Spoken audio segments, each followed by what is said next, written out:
Hi, welcome to Roar, episode 8 of season 2, where we talk about the threats to democracy. Am I exaggerating? Am I, making something that's out of thin air? No, the presidency of Donald Trump is an imperial presidency, and he's ignoring Congress. He's ignoring the Supreme Court. He's doing what he wants to do, and he thinks he can get away with it because he's used to having no consequences to his actions. But I want to know what the latest news is because we don't know what happened yesterday, and we don't know what's going to happen today, and we're not sure about tomorrow. So let's have Donald. Hello, Donald, you troublemaker, and Rick Rosner, you genius dummy. And what is on your minds for roaring today about the imperial presidency of Donald Trump? 10 minutes ago, I got a big package in the mail. It had gone missing. And when it arrived, it looks like somebody sat on it. It's crushed. It's had the crap beaten out of it. I'm not too worried because I think whatever inside is, I haven't opened it yet because we have to take pictures to document it. Sure. But the reason this is important is it's the same as 2020. If you used the USPS, and I love the US Postal Service, they're a great service. 2 thumbs up. But they went to heck in 2020 between COVID and Trump trying to sabotage vote by mail. It got really hinky. It got really iffy about this time of year. And it looks like it's happening again. Like I said, this package went missing. I had to start a trace. They found it, but when they found it, it was smushed. He's got another friendly postmaster general in there, a guy who wants to help him sabotage voting by mail. So what this means is you should vote early. You should turn in your ballot to vote early to give your ballot time to get there with sucky mail, or turn in your ballot at a polling place or at a drop box for ballots. And early voting starts in a month in 5 states. So we're almost there. Right. Yeah, really, literally just around the corner. So, I know that Trump used to vote by mail too. What do you think? He still does. He still frickin' does. Yeah. And so the reason he's anti-voting by mail, he says it's because of election fraud, which there's no evidence for at all. And but is the real reason he thinks that Democrats vote for? Yeah, years ago, there was a time when it looked like there was more Democrats voting. But basically, what happens is that they have, the red mirage. So basically, older people are less likely to vote by mail, and older people are conservative, also more likely to be Republicans. So what happened, and this is something he's been using as an argument of why the 2020 election was stolen, was that the Republicans were quite a bit ahead, and then eventually he lost. But and anyway, so he uses that as evidence of voter fraud. That's his thing. But now there's from what I've read, there's really no difference between the amount of Republicans and Democrats that vote by mail. And but each state has its own different rules. Some states can't count the mail-in votes until the polls close. Some states, they can count them as they come in. So the returns you see, every state, like California has a terrible system where they have like 5 weeks to get the number, to do their count and get the numbers out, which leads to all sorts of accusations of shenanigans, which aren't true, but it gives, a-holes the opportunity to make false claims. So yeah, we're going to see a ton of that. Yesterday, you asked what happened yesterday. Yesterday, the White House put out an analysis that showed that 24,000 illegal aliens voted in the 2020 election. This analysis is completely made up, completely bullshit. It's not going to stop them from, yesterday there were White House people all over the news lying about everything. The prices are down, inflation is down, everything's more affordable under Trump. Stuff that is immediately disproven by everybody's everyday experience. That doesn't stop them from saying jobs are down. jobs are down 88% since he introduced tariffs. Right. Yeah. And we won the war in Iran. We've got control of the Straits of Hormuz. Right. We've everything is coming up roses. Everything's coming up roses. Even MAGA, I just have this stereotype of MAGA as the ones who drive those great big trucks for no particular reason. They might be, they might work at a Denny's or something, but they have to have their big old truck to look. Right. It's not like they carry tools in them or anything like that, or they're hauling stuff to the junkyard. So they're the ones who are getting hit hardest by gas. I mean, they can't stand the hybrids and electric cars. No, I think even that's getting through their mental block. Yeah, but I always used to say 1/3 of the country will, if Trump shoots someone on Fifth Avenue, they'll still vote for him. And his approval rating is getting closer and closer to that 1/3. Well, yeah, he's at 38% approval, 58% disapproval. And that looks like a pretty resilient floor. I don't think he might get down to 37%. He'll have the second worst approval of any president at the midterms in the 80 years that they've been measuring midterm approval. It's hard to get the way America works. There are other countries where a president can get down into the under 20%. America, we're very evenly divided. No president since the first George Bush in '88 has gotten more than 53% of the popular vote. We're a tied country. And so it's hard for a president to get more than 60-some% approval, though the second George Bush did it in the weeks after 9/11 when the country pulled together. He had like 95, 96% of we decided we were going to support America, and that included the president. But it's tough to get below the high mid 30s. Yeah, and the 9/11 was a tragic thing that happened to the country, and the country felt it, and you saw a lot of flags on homes and all sorts of things. And why do we have to wait for some tragedy to unite ourselves? But that's a separate topic that we can roar about later. I want to know, is it my imagination, or is it Trump's endorsement helping any of these candidates? It seems to me that it's hard to say because he picks his targets. He doesn't want to endorse somebody who's going to lose. So for the most part, he picks somebody who's already favored. But even though he's gotten the endorsements, and we've talked about Texas in the past, but now I want to point out Florida, where he lives. Florida has been the people that he has endorsed have lost in several cases, and the latest endorsement is Lindsey Graham's sister has been named to carry out his Senate term, and she was on television, asked a question about what's going on in Taiwan. Asked her, "What do you think China about Seas?" And she said she didn't know anything about foreign policy. And this is kind of like what Lindsey Graham's wheelhouse was. And but Trump endorsed her too. So all right.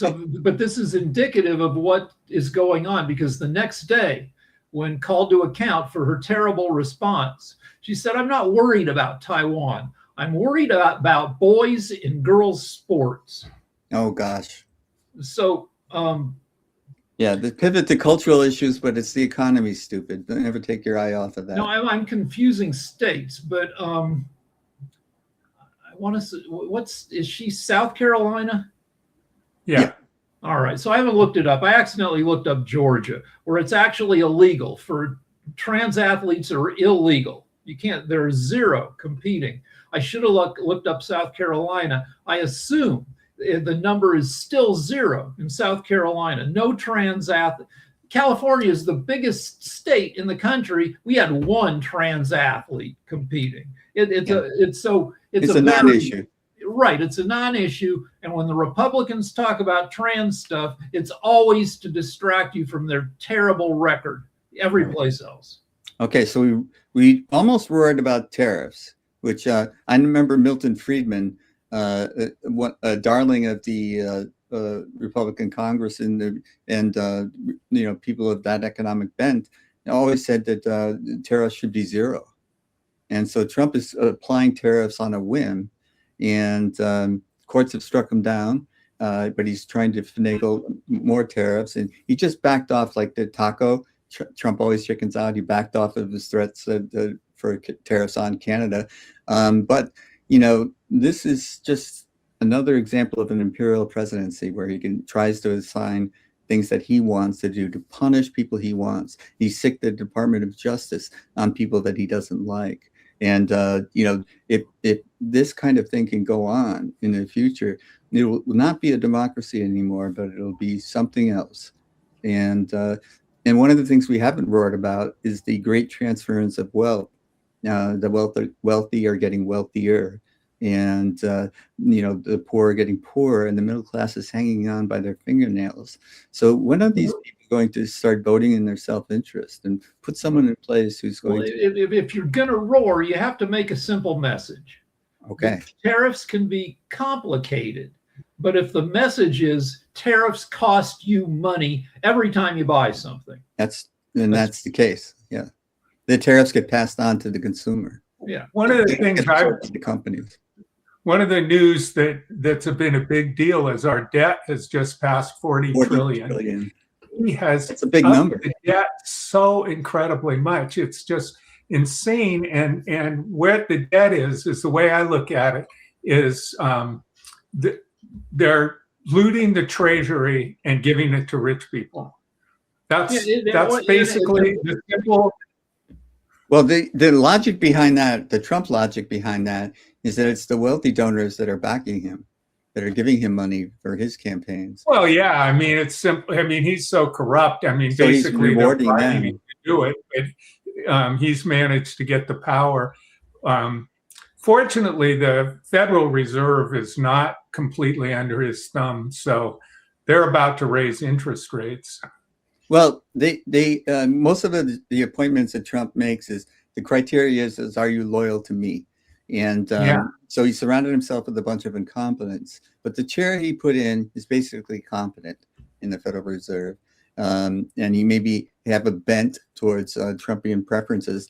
But in this environment, across the globe now, the bonds are taking a hit. And they're raising their interest rates. You cannot lower the interest rates, although it would be good for the economy if they could. You cannot lower interest rates in this kind of environment. Not during inflation. I mean, the inflation's so bad. That's why they're thinking of raising interest rates.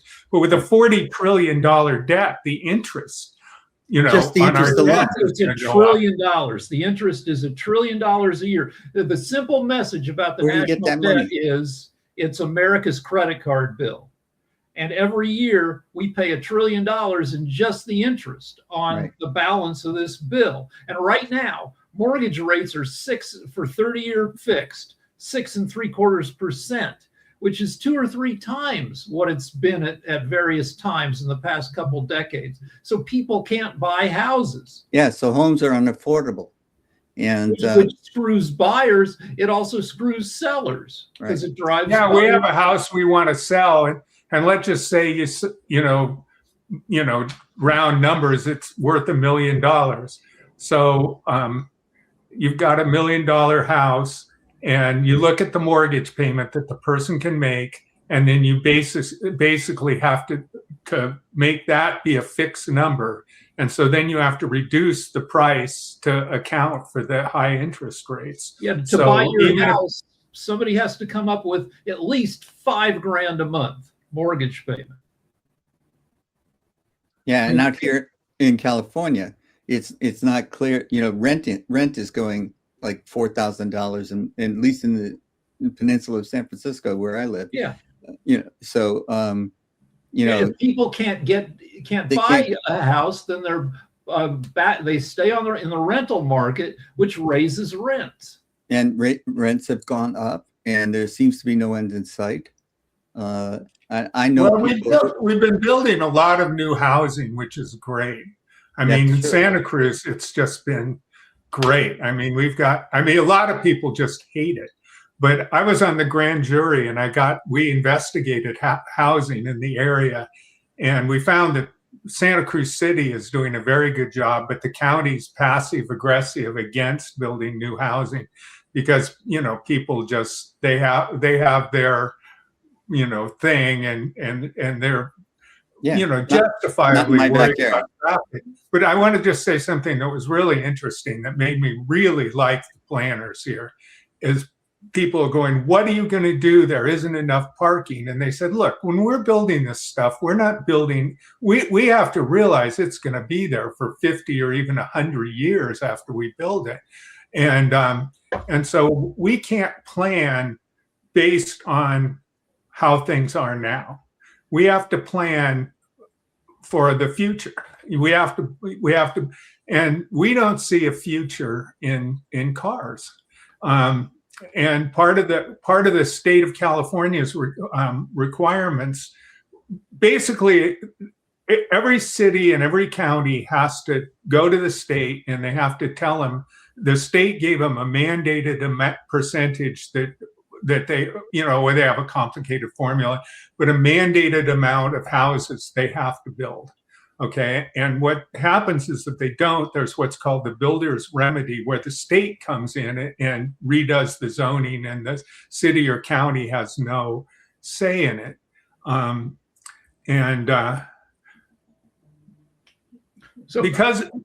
part of it is that you get zoning, and you can build higher density if you build it on transportation corridors. So the state is pushing to make it possible to have public transportation, because when you get in a city like Santa Cruz, it's very spread out and not that populous. Buses run around with 4 people on them, and so they're trying to up that density on the buses to make them sensible, because if you have higher density, they can run more often, they can go to more places. I mean, like in New York, you miss a subway and it's like, who gives a shit? There's going to be another one in 5 minutes. It's like, it's true. So yeah, I think I think there's a solution for that. Cars are going to go away. And I'm on a neighborhood council, and we weigh in on these big housing developments that are going. They want to put up an 800 unit thing along Ventura Boulevard, and the deal is that right now you got to allow for cars. What you need to do is have designs that have flex floors on the lower floors, which is you build a building, and at least one floor is for parking now, but it's built so that it can be converted into dwelling units 20 years from now when people are driving fewer cars. That means not tilted. That's a good idea.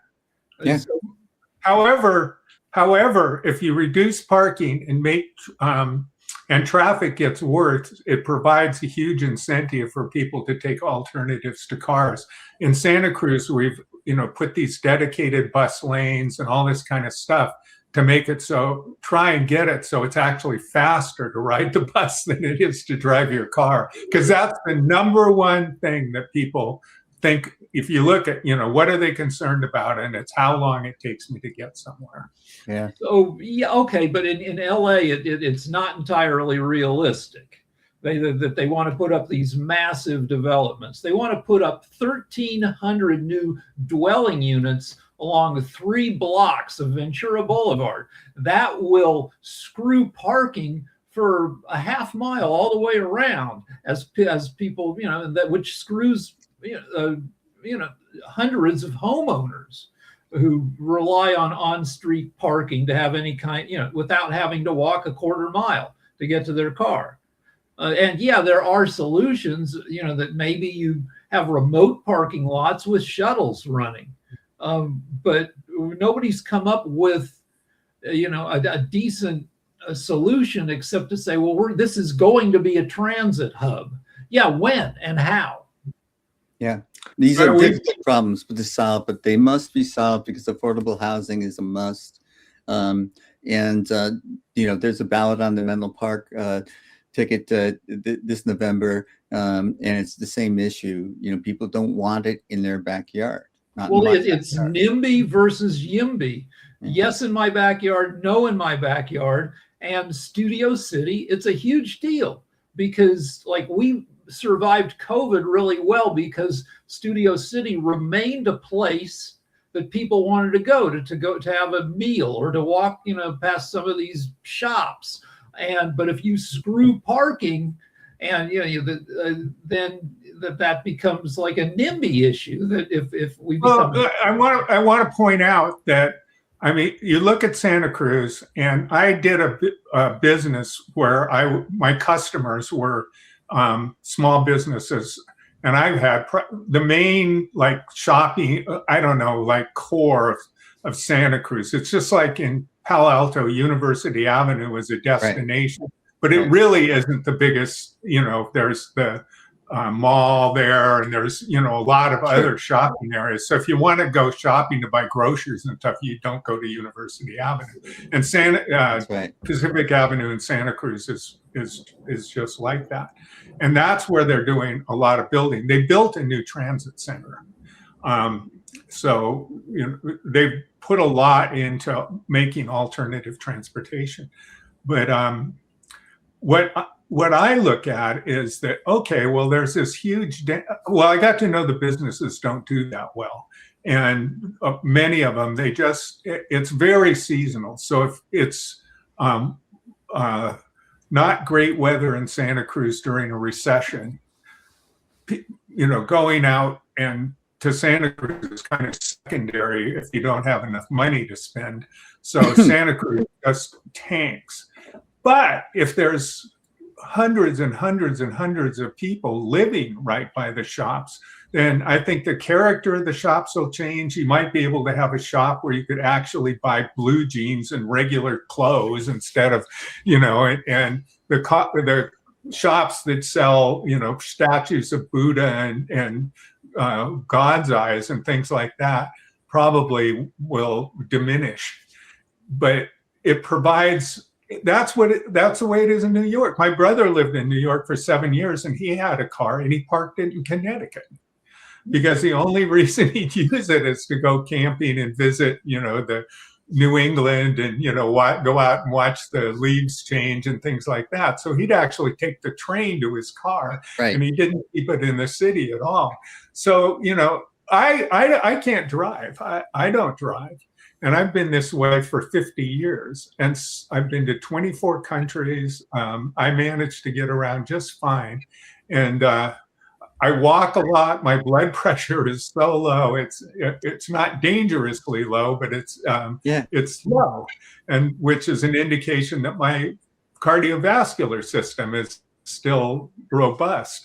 And anyway, the point is I'm a big proponent of people just rethinking their relationship with cars. Yeah, and so that model of retail at the bottom and then 5 floors of living units above it is a great model. Like we have a baby shortage in America and the rest of the world. And if people live in these big like centers where that you've got great retail, restaurants, and then people live above. That's a way for young people who are currently really bad at hooking up. It puts them in proximity to each other, and maybe increases the chances of if you want more babies in America, then build neighborhoods where people can run into each other. Yeah, like co-ed dorms in college were great for me. You're so right, because like when I was living in Palo Alto, personally, I didn't have that much trouble meeting women, but I mean, I'd go to San Francisco, and women would approach me. I mean, it was a whole different kettle of fish. I mean, these very good-looking women, they'd be sitting somewhere. No, come on over and sit with us. And it was exactly what you're saying, Rick. My buddy and I wanted to we were bad at we had no game. But when we wanted to try to hook up, we would go to San Francisco because our thinking was, well, there's so many gay guys there. That means that the ratio of straight women to straight guys has to be to our advantage. It's true. And we never hooked up, but at least it made us optimistic. Yeah. The same thing happened to me in New York, like, I'd meet women and I was making out with them in like 20 minutes. I mean, it's as you said, it's. Yeah, well, New York is godless. New York, they just want to have fun and have sex. In Colorado, like, sex was spiritual, and you had to talk to people for a long time and figure out your shared values before they let you hook up. Oh, yeah, that's a lot of work. So what is the status of the war, the undeclared war, the war of choice? So the only thing that matters is... Before we change it, I want to say one more thing. There's a website, I don't know if it's still around, that tells you where you live. You can even put in your address and what your carbon footprint is going to be. Because in Santa Cruz, where it's spread out, and Silicon Valley is like this too, if you want to go shopping, you have to drive miles and miles to a shopping area.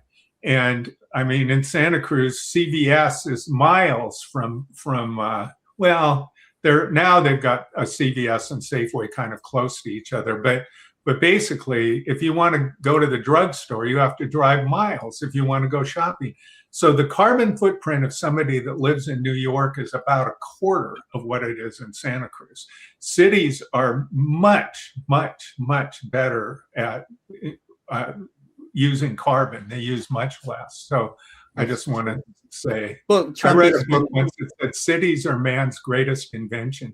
Yeah, Trump has been pushing down to avoid alternative energy techniques like canceling wind power, and this is appropriate technology. You don't build windmills where there's no wind, but there's hydroelectric power. There's all sorts of alternative solar power that we have, but Trump isn't interested in that. He's only interested in the old fossil fuels. Which is making China own that whole entire market that's growing like crazy. Yeah, because this oil thing is making European countries just really put a lot into alternative energy because it just makes sense. Yeah, we think we're screwed here. They're on Pod TV. There's a guy from Bangladesh. Bangladesh is even more screwed. They get 80% of their oil through that strait, which is currently mostly closed down. You ask the state of the war. The only thing that really matters is, A, that Iran isn't going to give any concessions. They want to humiliate Trump, and they're probably going to keep the strait closed through the midterms. Fewer than 10 ships a day make it through the strait, compared to 100 a day before Trump started the stupid war. Do you think that would be the October surprise? That the strait gets opened in October right before the midterms? No, because Iran is in charge of the strait, and they don't want to take their foot off of Trump's neck. There's that, and now they're going to be able to probably start charging tolls like they do through the Panama Canal. And that could be a huge source of revenue for Iran. Absolutely. Right now, the biggest thing is that even though they say ships can come through and they say, okay, we're not going to attack anybody, they still do. And so the insurance companies won't insure them. That's why they can't go through. Right. So the tanker full of oil is worth about $250 million.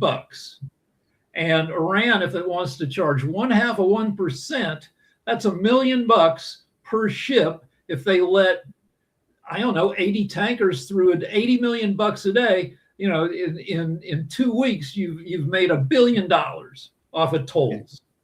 And that could make a dent in our national debt. No, not us, Iran. I know. But if we could do that, Trump is trying to figure out how can I do that? Yeah, he claims he's going to nationalize it and make it part of America. Oh my goodness, yeah. Greenland, yeah. I always say that Cuba would be American right now. The U.S. would control it if it had oil, but it doesn't. So he's not interested in it. So you asked what's going on right now. One thing that's going on is Trump has lost any compunction to watch what he says. Yes. He says he That's what loves happens when dementia starts. You lose that dementia. internal. Well, it might be dementia, or it might be that he's figured out that he suffers no consequences, that his That's people will also support true. him regardless. But he And he says, has reason to believe that. it. He says, I like $4 gas. And the sailors on the Lincoln should be out there even longer. He just says whatever, he says mean, ridiculous stuff all the time. Yeah. And can you use this to change people's minds? I don't think so. I think the target, if you're going to roar at people, it probably should be young people who are, fairly disgusted with the current state of things, and also don't vote at the same rates that other people do. So if you can get a couple of young people to show up and vote.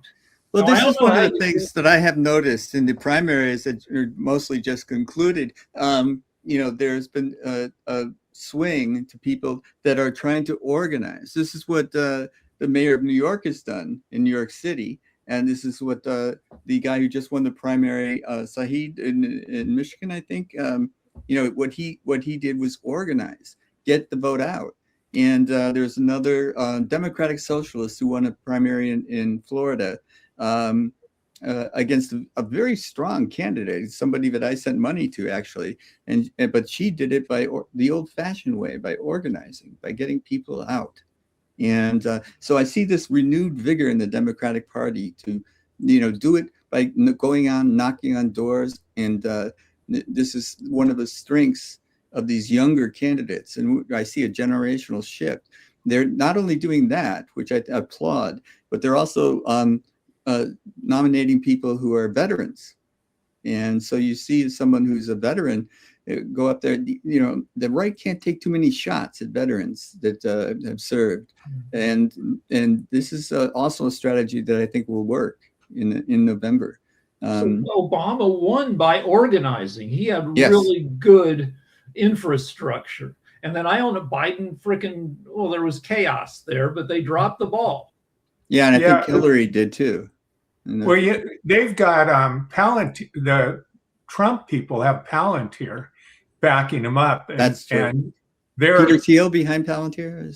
Yeah. He They have their offices too. scattered around downtown Palo Alto. So I'd wind up in the sauna at the gym with a couple people from Palantir. They could never tell me what they were doing. Yeah, right. Same with Google. Yeah. Well, They say Musk I tell you, I'll have to shoot you. They're saying that Musk is getting ready to drop $100 million on the Republicans in the next 2.5 months, including a ton of money in Texas, where a real scumbag, Ken Paxton, is running against a seminary by the Republicans. Yeah. Do either of you think that, there's a little bit of chatter about the idea that the kind of democratic socialists that are getting nominated are too far to the left, but I don't know about that. I kind of wonder if people just are so fucking sick of the Republicans that in a lot of cases they vote for a ham sandwich rather than a Republican. Well, I don't think the socialism matters. I think it's you're not going to pass. We're not a socialist country. We have very little sympathy for the kind of socialism you might see in Finland. So somebody may claim to have, one payer health care for all. Yeah, good luck getting that passed. What comes across rather than the socialist talking points is the youngness, the happiness, and the vigor. Like Mamdani, he always looks happy as heck. He looks young. He looks energetic. Saeed, there's a clip of him from last year at age 40 doing 2 reps, benching 315 pounds. That's, if he got elected, that would make him the strongest guy in the Senate.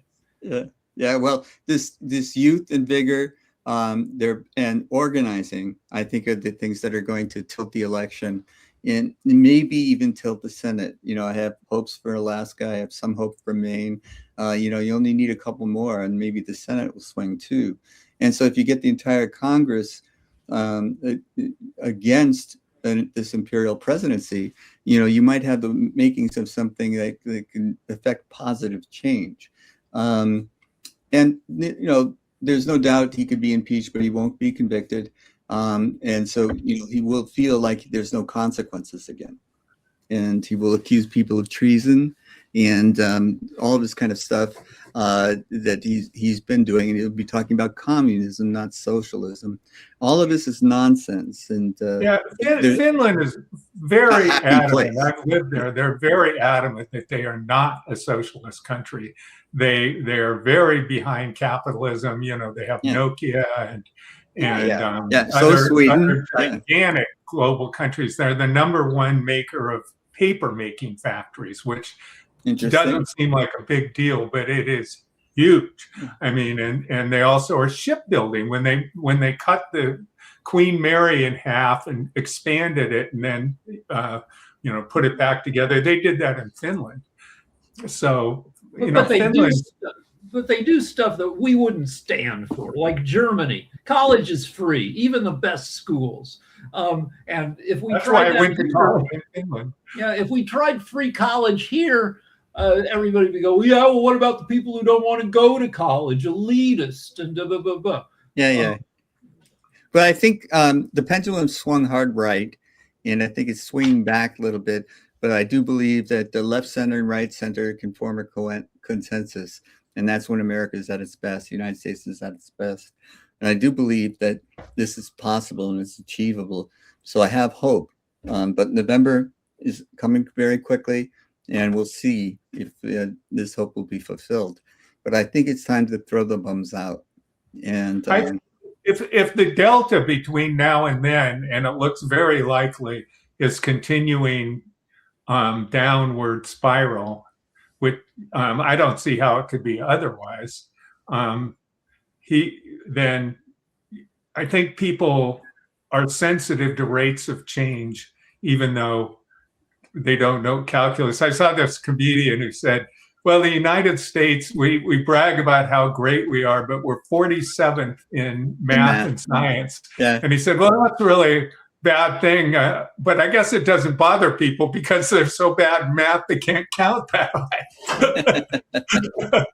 Yeah, but you can every time you drive a car, you're doing calculus when you figure out how fast you need to slow down depending on the cars. That's a calculus. It's not numbers, but you're doing the same kind of crap. Well, that's why I said that rates of change. We know them intuitively. And so I think that if the rate of change keeps, going in the direction that it's going, even in a month and a half, people are going to be, going, well, fuck, it just keeps getting worse. So we got to do something. Right. Yeah, I do think that there's no way that anyone could put the brakes on the inflation right now, especially with the war going on. So I think Trump's impetus to solve that problem will be there. But as Rick pointed out, it's up to Iran. And they're in control right now. He started something that he has no control over now. So this is one of the miscalculations that he did. I don't think he paid attention in calculus if he ever took it.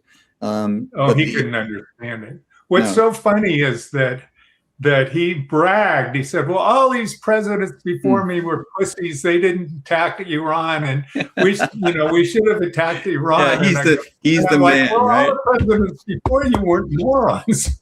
yeah. Net new. You had tried to sell all the presidents on this attack. Right, that's the story. But for 20 years, Netanyahu goes to the White House and tries to jolly the president into attacking Iran on his behalf, saying it's going to be a cakewalk. The regime is fragile. You can just tip them over. It'll be done in a week. Trump was the only one who fell for the bullshit. Right. But Putin thought the same thing about Kiev. Right. And Putin's 100 times smarter than Trump. Putin knows history. Putin was the real deal. KGB agent Putin, and if a smart guy like Putin can't figure out how to fight a war, then an idiot What like chance do we Trump, have? there's no hope. Yeah.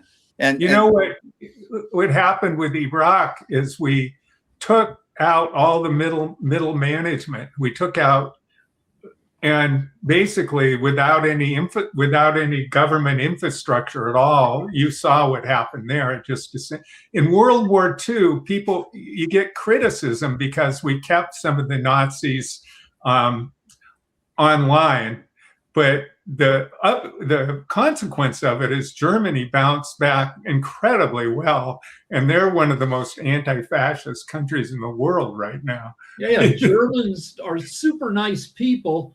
Being a Jew, when I hear a German accent, my balls still go up into my body, but they're nice. We occupied Germany for 4 years after the war. 1 million allies on the streets.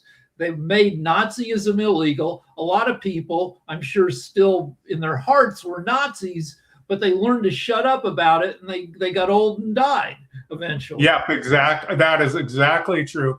I have Austrian friends, and they said they like to joke around. They joke around and they say Beethoven was Austrian and Hitler was German, but it's actually the other way around. But they have this monument in Vienna, Wien, as they call it, and what it is it's a library where you only see the back of the books.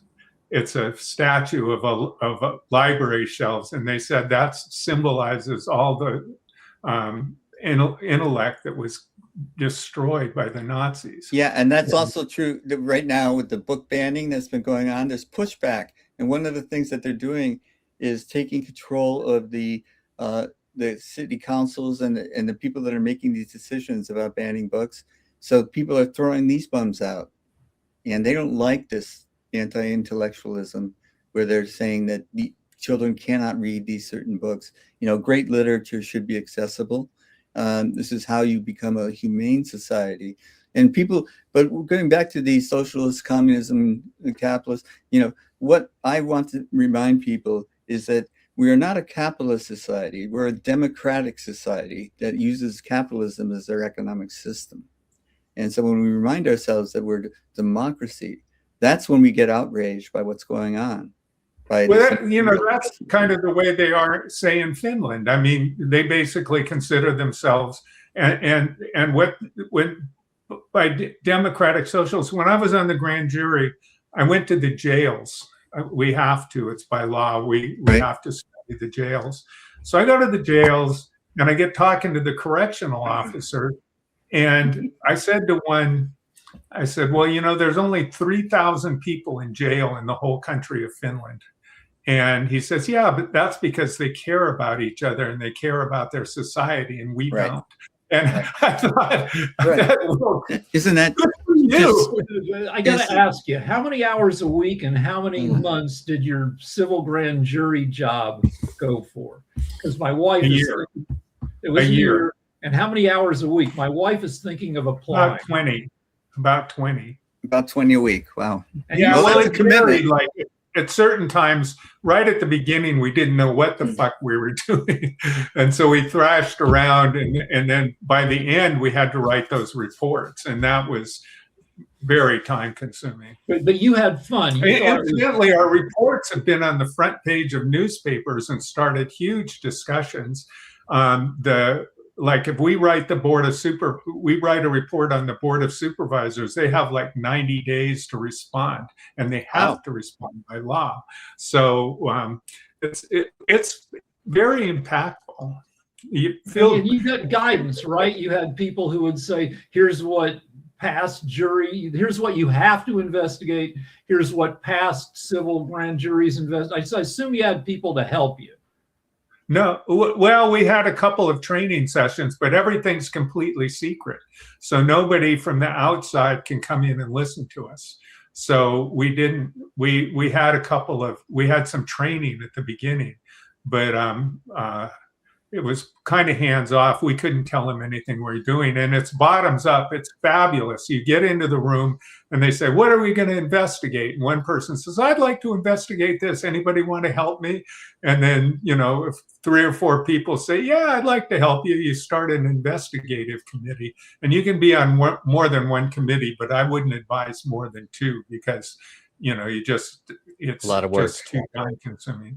But we also can ask any government official that will they talk to us, and they pretty much have to say yes. I mean, if they're elected officials, they have to say yes. But other officials, and we found them very, very much responsive to us. We didn't have anybody that said, "Oh, heck with you, we won't talk to you." Not at all. They were just right on it. Even people who'd never been in front of a grand jury before. Okay. I highly recommend it. I made some friends there. I think we'll be friends the rest of our lives. We get together every couple of weeks and hang out with each other. We like each other. My wife loves making friends. Me, not so much. Yeah. Oh, but speaking of making friends, if we're going to roar, we got to roar at young people. And we're all boomers here, and boomers have all the money. So maybe, I can imagine people calling their grandkids and grandnieces and nephews and saying, now I can't pay you to vote, but I'm sitting on this much money. And if you want to inherit it, it might be fun for you to send me your show me your sticker from I voted. Yeah. I probably wear one of those. Yeah. I have a certificate from the grand jury. It's because it's collegial. When they're filtering you in the beginning to decide if you want to come up or not, the judge gets involved and they ask you questions like, well, this is collegial. I mean, how are you, going to respond to a situation where you don't really have a leader? You have to work it out yourself. And, how would you do that? And then I said, I just immediately fired back. I said, I'd listen. And the judge went, yeah. Okay, you're on. Good answer. All right. So we're running out of time. And is there any last roar I can get from Rick? I'm just going to say again, figure out how to get around people under 40 and see if you can motivate them to vote. Kick their butts into voting. Yeah. Okay. Yeah, I want to say I just read a thing that Gen Z, they're a lot more politically involved than the millennials were, and I think I suggested to Jim last time. I wonder if there's a way we could get like people that came up and talked to us. We might have to make it as an hour and a half instead of an hour if we did that. But it'd be so interesting if we could get Gen Z people to come up and talk to us, and we could learn something from them. And it'd be really nice. So anyway, I don't know how you technically do that. But. Right. Well, I'm going to have people come around Tuesday of next week to try to help set me up with a more professional broadcast. And then I'll take that under advisement, Donald. I think it's a great idea. That'd be great. I think a lot more people would watch it. I mean, that kind of format, people really love that format. Yeah, so yeah. I can get a burner phone. All right. Well, thanks again, Rick. I'm going to take you backstage. And thank you, Donald. I really appreciate your presence. So if you have something to roar, reach out to us at info@airu.tv. You want us to roar about it? We will. Just write to us. info@airu.tv.